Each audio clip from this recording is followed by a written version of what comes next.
તમે માનો કે ન માનો પણ દેશમાં E20 પેટ્રોલને લઈને કાર ખરાબ થવાની જે વાત હતી એના ઉપર મહોર લાગી ગઈ છે। 20,000 કિલોમીટર કાર ચાલ્યા પછી બંધ થઈ ગઈ। કન્ઝ્યુમર કોર્ટે ચુકાદો આપ્યો કે આ વ્યક્તિને નવી કાર આપો અથવા 20,50,000 રૂપિયા રોકડા આપો। પણ હવે મારુતિ સુઝુકી જે કહે છે એ સૌથી મોટો ટ્વિસ્ટ પણ છે અને સાથે જ ઓટોમોબાઈલ ઇન્ડસ્ટ્રીએ જે પ્રેસ કોન્ફરન્સ કરી હતી એના ઉપર પણ મોટો સવાલ છે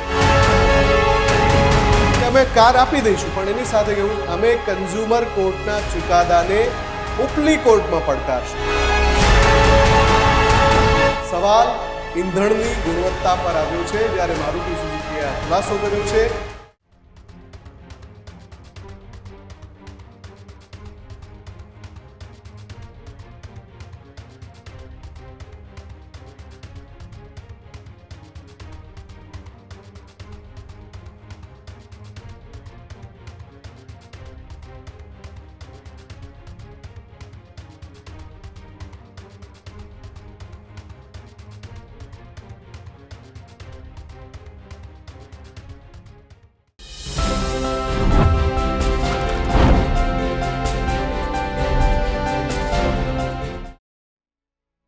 તો તમે માનો કે ન માનો પણ દેશમાં E20 પેટ્રોલને લઈને કાર ખરાબ થવાની જે વાત હતી એના ઉપર મહોર લાગી ગઈ છે। મહોર લગાવી છે રાયપુરની એક ઘટનાએ। જી હા, રાયપુરની કન્ઝ્યુમર કોર્ટે એવો ચુકાદો આપ્યો જેના કારણે એ વાત સાબિત થઈ ગઈ કે E20 એટલે કે ઇથોનોલ મિક્સ કરેલું જે પેટ્રોલ છે એના કારણે કારમાં ખરાબી આવે છે અથવા તો ટુ વ્હીલરમાં ખરાબી આવે છે એવી જે વાતો થતી હતી એને બળ મળ્યું છે।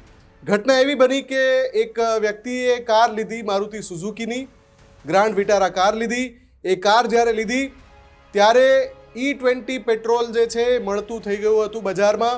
એ કાર વાપરી 21,000 કિલોમીટર કાર ચાલ્યા પછી બંધ થઈ ગઈ।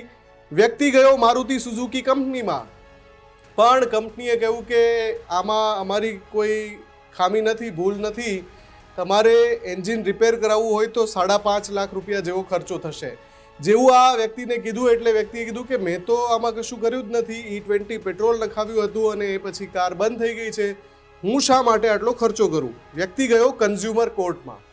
જી હા, કન્ઝ્યુમર કોર્ટમાં દલીલો ચાલી, કેસ ચાલ્યો અને એ પછી મામલો એ રીતે સ્પષ્ટ થયો કે કોર્ટને લાગ્યું કે આમાં તો કંપનીની ભૂલ છે મારુતિ સુઝુકીની। એટલે કન્ઝ્યુમર કોર્ટે ચુકાદો આપ્યો કે આ વ્યક્તિને નવી કાર આપો અથવા 20,50,000 રૂપિયા રોકડા આપો।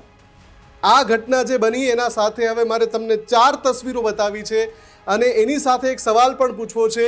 તમે પણ જો વાહન વાપરો છો, તમે દ્વિચક્રી એટલે કે બાઇક ચલાવો છો, સ્કૂટર ચલાવો છો કે પછી તમારી પાસે કાર છે અને તમે એમાં પેટ્રોલ પુરાવો છો તો આ 4 તસવીરોને ધ્યાનથી જોજો। સૌથી પહેલાં વાત કરવી છે એ તસવીરની કે જેમાં તમને એક પ્રેસ કોન્ફરન્સ થતી હોય એવું દેખાય છે। આ પ્રેસ કોન્ફરન્સ કોણે કરી? દેશની જાણીતી ઓટોમોબાઈલ ક્ષેત્રની કંપની અને ઓટોમોબાઈલ ક્ષેત્રના એન્જિનિયરો, નિષ્ણાંતોએ મળીને આ પ્રેસ કોન્ફરન્સ કરી અને એમણે કહ્યું જ્યારે E20 એટલે કે ઇથેનોલવાળા પેટ્રોલ ઉપર સવાલ ઉઠી રહ્યા હતા ત્યારે આ બધાએ પ્રેસ કોન્ફરન્સ કરીને કહ્યું કે E20 પેટ્રોલથી વાહનોને નુકસાન થવાની વાતમાં કોઈ સચ્ચાઈ નથી, આ બધું ખોટું છે। E20 પેટ્રોલ છે એ ખૂબ જ લાંબા ટેસ્ટિંગ બાદ એ વાપરવા માટે મૂકવામાં આવ્યું છે અને E20 પેટ્રોલમાં એવી કોઈ ખામી મળી આવી નથી। આ જે પ્રેસ કોન્ફરન્સ થઈ એ 4 જુલાઈએ થઈ।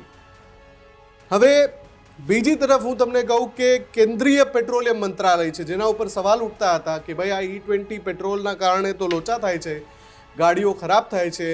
સોશિયલ મીડિયા પર ખાસ કરીને એક્સ પર ઘણા બધા વિડીયોઝ અવેલેબલ છે। તમે E20 ફેલ્યોર એવું લખશો એટલે તમને ઘણા બધા વિડીયો દેખાડશે જેમાં મિકેનિક જે વાહન રિપેર કરતા હોય ગેરેજમાં એવું કહેતા સંભળાય છે કે આ નવું પેટ્રોલ આવ્યું E20 વાળું, ત્યારથી વાહનોની ખરાબીના ફ્યુલ પાઇપ કે ફ્યુલ ટેન્કમાં ખરાબીના ઘણા બધા કિસ્સા સામે આવ્યા છે। વચ્ચે એવો પણ એક વિડીયો સામે આવ્યો કે ભાઈ E20 એટલે ઇથેનોલવાળું પેટ્રોલ નાખ્યું એટલે ગાડીની અંદર કીડીઓ થઈ ગઈ। જો કે પાછળથી પેટ્રોલિયમ મંત્રાલયે ચોખવટ કરી કે આ ફેક વિડીયો છે, AI થી જનરેટેડ છે અને પછી પેટ્રોલિયમ મિનિસ્ટ્રીએ એ વાત માની કે ભાઈ E20 પેટ્રોલથી સાદા પેટ્રોલ કરતાં E20 વાળું પેટ્રોલ છે એમાં માઇલેજમાં 5% ઘટાડો આવે છે, એટલે કે માઇલેજ ઘટે છે આ નવા પ્રકારના પેટ્રોલથી. એ મુદ્દો ઉઠ્યો હતો, એને લઈને પેટ્રોલિયમ મંત્રાલયે એ વાત સ્વીકારી.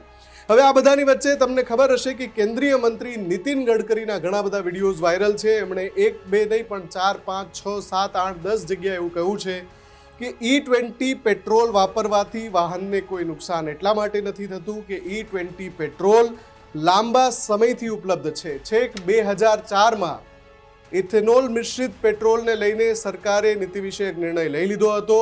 2004થી મિશ્રણની એટલે કે બ્લેન્ડ કરવાની પ્રક્રિયા ચાલતી હતી. ઘણા બધા સમયથી ભારતમાં ઇથેનોલ વાળું પેટ્રોલ ઉપલબ્ધ છે. અને તમે મને એક વાહન બતાવો કે જે E20 પેટ્રોલ વાપરવાથી ખરાબ થયું હોય. હવે આ વિડીયોને લોકો ખૂબ શેર કરી રહ્યા છે. જ્યારે રાયપુરની કોર્ટે ચુકાદો આપ્યો કે ભાઈ આ જે ગ્રાહક છે એને E20 પેટ્રોલ વાપરવાથી એની કાર ખરાબ થઈ છે, તો તમે એને નવી કાર આપો, અને જો કાર નવી ન આપવી હોય તો રોકડા 20,50,000 રૂપિયા આપો. આ જે આખો મુદ્દો છે એ સવાલ જ્યારે ઉઠાવી રહ્યો છે એવા સમયે તો આ બધી જ તસવીરો એકબીજા સાથે સીધી રીતે સંકળાયેલી છે. એક તરફ જે કાર કંપનીના પ્રતિનિધિ સરકાર સાથે મળીને પ્રેસ કોન્ફરન્સ કરીને એવું કહી રહ્યા હતા કે ભાઈ E20 પેટ્રોલથી કોઈ ખરાબી નથી થતી. હવે રાયપુરનો જે કિસ્સો છે એમાં ઘટના એવી બની કે જ્યારે 24 કલાક પહેલાં એ સમાચાર આવ્યા કે રાયપુરની કન્ઝ્યુમર કોર્ટે ગ્રાહકની ફરિયાદના આધારે લેબ ટેસ્ટ કરાવીને એના રિપોર્ટના આધારે કોર્ટે કહ્યું કે મારુતિ સુઝુકી કંપની છે ગ્રાહકને સાવ નવી નક્કોર કાર આપે, અને એવું ન કરવું હોય તો 20,50,000 રૂપિયા આપે. આજે જવાબ આપ્યો છે મારુતિ સુઝુકી કંપનીએ. હવે ધ્યાનથી સાંભળજો. મારુતિ સુઝુકી કંપનીએ કહ્યું છે કે અમે જે કાર ગ્રાહકને આપી હતી એ E20 કમ્પેટેબલ હતી, એટલે કે ઇથેનોલ ભેળવેલું પેટ્રોલ વાપરવા માટે સક્ષમ હતી. એની મશીનરી એવી જ હતી કે E20 વાળું પેટ્રોલ એમાં ચાલે. એટલે જે પેટ્રોલ નખાયું છે ગ્રાહકે જે વાપર્યું છે એમાં ગ્રાહકની ભૂલ નથી, એ વાત બરાબર છે. અમે એમને નવી કાર આપી દઈશું, આ ખરાબી છે એને લઈને. પણ હવે મારુતિ સુઝુકી જે કહે છે એ સૌથી મોટો ટ્વિસ્ટ પણ છે, અને સાથે જ ઓટોમોબાઈલ ઇન્ડસ્ટ્રીએ જે પ્રેસ કોન્ફરન્સ કરી હતી એના ઉપર પણ મોટો સવાલ છે કે આખરે ચાલી શું રહ્યું છે. મારુતિ સુઝુકી કહે છે એક ખુલાસો રિલીઝ કરીને કે અમે કાર આપી દઈશું, પણ એની સાથે કહ્યું અમે કન્ઝ્યુમર કોર્ટના ચુકાદાને ઉપલી કોર્ટમાં પડકારશું. કારણ શું આપ્યું કે અમે જે વાહન આપ્યું હતું એ E20 કોમ્પેટેબલ હતું. જે કાર વેચી હતી ગ્રાન્ડ વિટારા કાર હતી, એટલે અમારી કારમાં કોઈ ખરાબી નહોતી. પણ અમે જે રિપોર્ટ કરાવ્યા એમાં અમને ખબર પડી કે જે કાર છે એમાં જે ઈંધણ વપરાયું હતું એ ઈંધણમાં કોઈ ખામી હતી. એ ઈંધણમાં કોઈ તો એવી ખામી હતી જેના કારણે એન્જિન ખરાબ થયું. સવાલ ઈંધણની ગુણવત્તા પર આવ્યો છે, જ્યારે મારુતિ સુઝુકીએ આ ખુલાસો કર્યો છે. હવે સવાલ એ થઈ રહ્યો છે કે શું મારુતિ સુઝુકીનો ઇશારો ઇથેનોલવાળા પેટ્રોલની પરિસ્થિતિના ઉપર છે? કેમ કે જે સવાલ વાહન ચાલકો ઉઠાવી રહ્યા છે, કેટલાક ગેરેજના મિકેનિક ઉઠાવી રહ્યા છે, કેટલાક લોકો પરેશાન થઈને પોતાના વિડીયોઝ બનાવીને સોશિયલ મીડિયા પર શેર કરી રહ્યા છે. તો એનું તથ્ય શું? કેમ કે અલગ અલગ 4 તસવીરો મેં આપને બતાવી.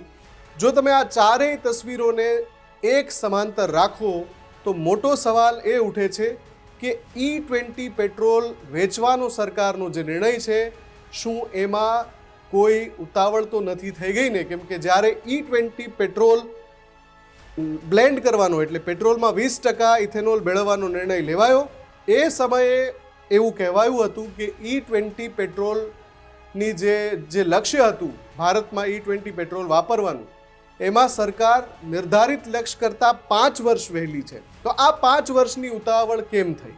અથવા તો એ જે ઉતાવળ થઈ એની પાછળ શું એ ચકાસણી કરવામાં ભૂલ થઈ કે E20 પેટ્રોલ જે છે એ વાહનો માટે કેવું સાબિત થશે? તો આનો જવાબ એવો આપવામાં આવે છે કે જ્યારે E20 માટે સરકારે નિર્ણય લીધો, E20 માટે નહીં, E10 પેટ્રોલ માટે પણ લીધો, માત્ર 10% ઇથેનોલ એવું પેટ્રોલ, ત્યારે પણ સરકારે વાહનોને 1-1 લાખ કિલોમીટર આ પ્રકારના પેટ્રોલમાં ચલાવીને તમામ પરિસ્થિતિનું ચકાસણી કરી અને એમાં એ પણ જોયું કે શું આમાં માઇલેજને અસર થાય છે, જવાબ હતો ના. શું આમાં વાહનના કોઈ હિસ્સામાં ખરાબી આવે છે, જવાબ હતો ના.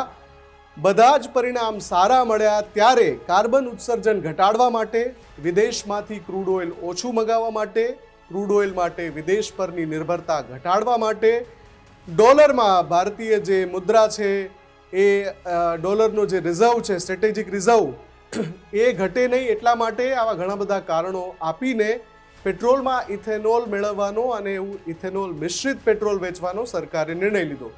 અને એમાં એ નિર્ણય લેતા પહેલાં જે લાંબુ પરીક્ષણ થયું હતું એની પણ મેં વાત કરી. પણ જેવું એ પેટ્રોલ વેચાવા લાગ્યું, ઘણા બધા વિડીયોઝ આવ્યા. હા, એક વાત અહીંયા બહુ સ્પષ્ટ કરી દઉં કે E20 પેટ્રોલને લઈને કેટલાક વિડીયોઝ એવા પણ વાયરલ થયા છે જે AI જનરેટેડ છે અથવા તો ફેક છે, ખરાઈ કર્યા વિનાના છે, કેટલાક દાવા છે એ પુષ્ટિ કર્યા વિનાના છે.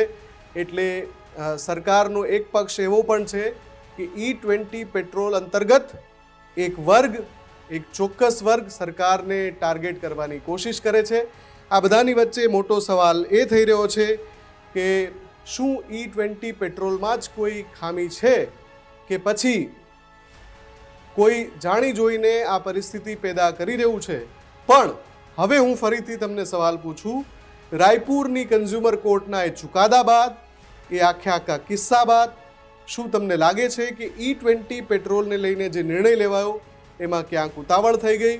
શું E20 પેટ્રોલને લઈને તમારા વાહનમાં પણ કોઈ સમસ્યા આવી છે અથવા તમે એવું સાંભળ્યું છે તમારા કોઈ નજીકના સગામાં કે કોઈ મિત્રમાં કે એમને આ પેટ્રોલથી કોઈ ખામી આવી?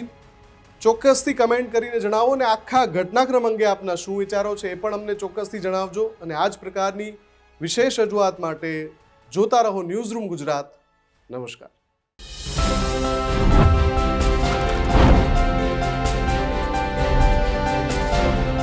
ખેડૂત ભાઈઓ છે ખેતરમાં ડ્રોન ઉડાવતા હોય છે ત્યારે આપણે એક પ્રશ્ન સતાવતો હોય છે કે જે આપણે અત્યાર સુધી GPS ટેકનોલોજીવાળા ડ્રોન વાપર્યા છે, જેથી કરીને મોબાઈલ ટાવર છે અથવા તો હાઈ ટેન્શન લાઇન પસાર થતી હોય, કોઈ વૃક્ષો હોય, ત્યારે જે GPS ટેકનોલોજીવાળા ડ્રોન છે એમાં ટકરાય અને ટ્રેસ થાય છે. પણ એગ્રીઓન લાવ્યું છે GNSS ટેકનોલોજી ડ્રોન, જેથી કરીને એ ડ્રોન છે એ કોઈ જગ્યાએ ટકરાય નહીં, પોતાની રીતે જ ડિસિઝન લે છે અને મૂવ થઈ જાય છે, જેથી કરીને GNSS ટેકનોલોજી ડ્રોન છે એ વાપરવાનો આગ્રહ રાખો. હજુ સુધી તમે અમારી ચેનલને સબસ્ક્રાઇબ નથી કરી તો અત્યારે જ ન્યૂઝરૂમ ગુજરાતને સબસ્ક્રાઇબ કરો, ફેસબુક અને ઇન્સ્ટાગ્રામ પર ફોલો કરો.